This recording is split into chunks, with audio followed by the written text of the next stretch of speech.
maneira. Ô, Léo, quando você chegou, você veio... sempre você tem esse ar poético, né? Quando você falou sobre a filosofia e a antropologia da infertilidade. Você pode... Não, vamos lá. Momento, Leonardo Gobira. Fale. Não, que é legal.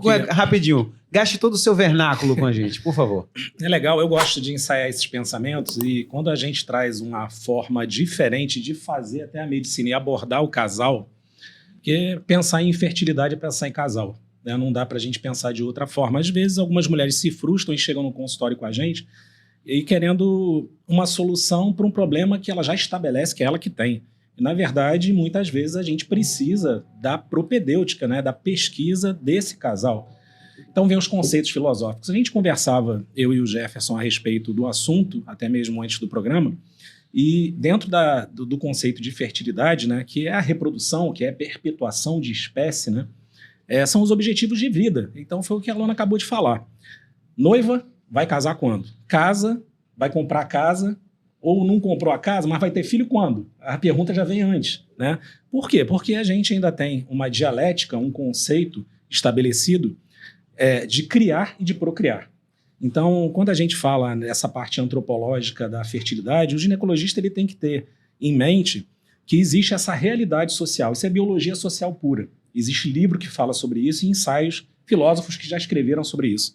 Então, procriar, por exemplo, que a gente imagina, né? Por que um casal ele não cria um bebê? Ele até cria depois como cria, quer dizer, estabelecendo limites, ensinando regras de dia a dia, educando, que é a função dos pais.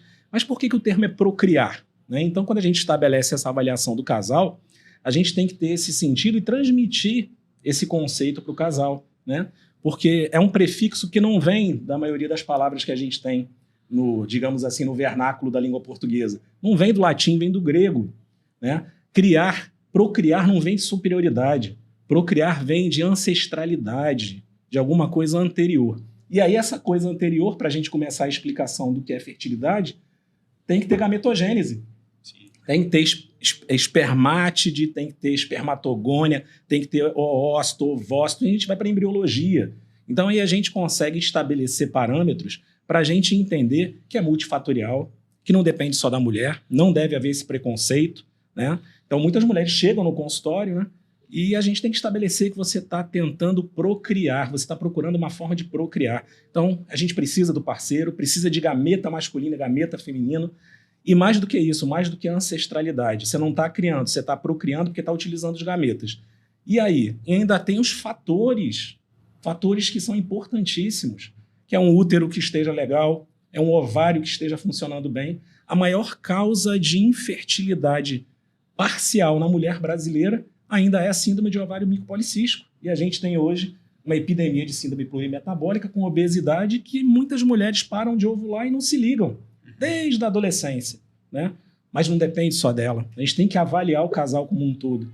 Então, quando a gente estuda esse conceito do que é procriar e busca essa ancestralidade, pode parecer um pouco mítico, mas é por quê? Porque Deus, em sua sabedoria, deixou para a gente esse fenômeno entre os mamíferos da procriação. A gente não está criando nada, ele já deu a forma para a gente fazer acontecer, que é essa procriação, né?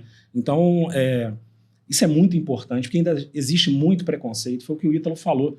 Aí você aborda a paciente que está sozinha no consultório de ginecologia, e aí você, de uma maneira tem que perguntar para ela, e o teu parceiro, e o teu marido, o teu companheiro, cadê ele? Não, mas ele não tem problema nenhum, né? Porque ele tem um orgasmo. Aí já acha que não é um problema. Então, até chegar o parceiro, para pesquisar o parceiro, você pesquisou e revirou, muitas vezes, essa cliente, essa paciente, essa mulher que está ali angustiada, quase que com uma certeza absoluta que o problema é ela.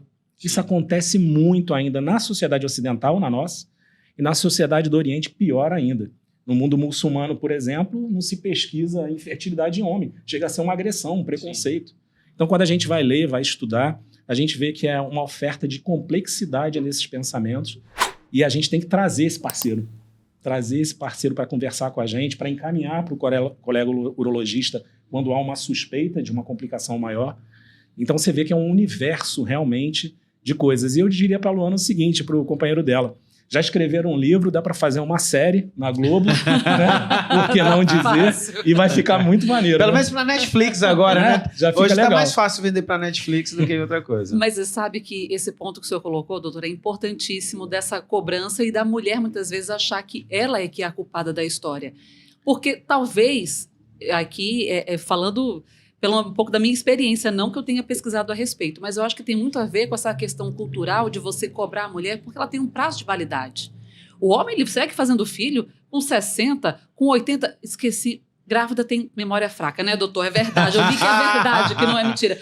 Eu estava lendo hoje que tem um ator maravilhoso americano que eu gosto, que estava lá nas redes sociais. 83 anos vai ser pai de novo. Então, com 80, sei lá, 90, o cara continua fazendo filho, mas a mulher, ela tem um prazo de validade. Tanto é que com 35 já é uma gravidez tardia. Então, você começa a ter uma cobrança porque o mercado de trabalho te cobra, você precisa ser altamente produtiva e, às vezes, tem ainda lugares que você encontra que dizem, não prefiro o homem do que a mulher, porque a mulher vai ter 4, 6 meses fora, ainda vai estar grávida, trabalhando, tendo que sair para poder fazer exame. Então, a gente tem uma cobrança que a sociedade impõe, a gente se impõe, então até que você consiga se estabelecer profissionalmente para pensar no filho, meu prazo está acabando, o relógio está andando, como é que você relaxa porque tem o tempo?